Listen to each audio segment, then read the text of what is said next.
Bonjour, je suis Baptiste Guerchery, responsable technique Pottinger. Sur cette vidéo, nous allons voir ensemble comment atteler votre faucheuse Alpha Motion, Master ou Pro pour une utilisation optimale. Tout d'abord, je vérifie que les bras du relevage frontal sont de même hauteur et verrouillés. Je peux ensuite déverrouiller les verrous des bras de relevage. Je vais maintenant pouvoir avancer mon tracteur pour enclencher les rotules dans les bras de relevage. Maintenant que mes bras de relevage sont bien verrouillés dans les rotules de la machine, je vais pouvoir brancher la prise de force. Au moment de l'accouplement de la transmission, veillez à ce qu'elle soit coupée de la bonne longueur en fonction de l'attelage de votre tracteur. Une transmission de mauvaise longueur risque d'endommager le boîtier de transmission ou alors l'arbre de transmission du tracteur. Le distributeur hydraulique.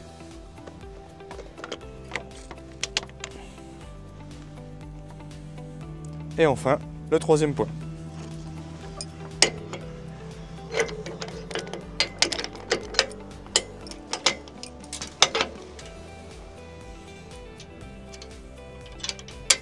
Maintenant que votre faucheuse frontale est correctement fixée, vous pouvez relever la machine et abaisser le verrouillage.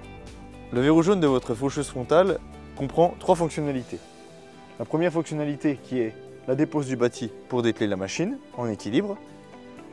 La deuxième fonctionnalité qui, elle, vous permettra de déterminer la bonne hauteur de travail avec l'encoche ici en face le bâti. Et enfin, la dernière encoche qui, elle, viendra verrouiller votre machine au transport. Pour une bonne hauteur d'attelage de votre faucheuse frontale, respectez l'indication donnée sur l'autocollant se trouvant au niveau du bâti qui donne la cote de 69 cm du sol à l'axe de la rotule. En plus de cette indication, un curseur du côté droit de la machine, visible depuis votre cabine, vous indique également la bonne hauteur. Votre lamier doit être parfaitement parallèle au sol. Pour cela, jouez sur votre troisième point, afin que les patins d'usure travaillent sur toute la longueur. Il vous faut maintenant déterminer votre hauteur de coupe. Pour cela, différents patins sont disponibles. Vous installerez ensuite ces patins sous votre lamier.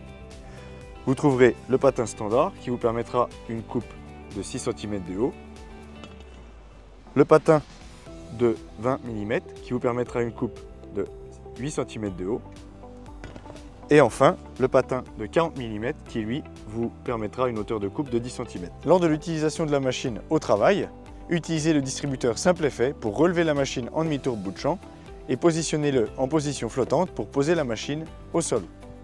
Autre vérification très importante pour un bon comportement au champ de notre machine, la suspension. La suspension est pré-réglée d'usine de manière à obtenir 75 kg de chaque côté du lamier. Distributeur toujours en position flottante. Nous allons à présent dételer ou remiser notre Nova 4 frontale. Pour dételer votre machine, mettez-vous en position de relevage levé, machine posée en position flottante et venez verrouiller le verrou jaune en position de dépose. En baissant le relevage, venez faire poser le bâti de la machine sur son crochet jaune. Une fois le bâti en appui sur le crochet, vous allez pouvoir déverrouiller les verrouillages des bras de relevage et enlever le troisième point. Vous enlèverez ensuite le distributeur qui était en flottant et la transmission. Voilà, vous savez tout sur l'attelage et le dételage de votre Nova 4. Si vous avez d'autres questions sur la qualité de fauche ou l'entretien de votre machine, suivez les liens à la fin de cette vidéo. Merci pour votre écoute.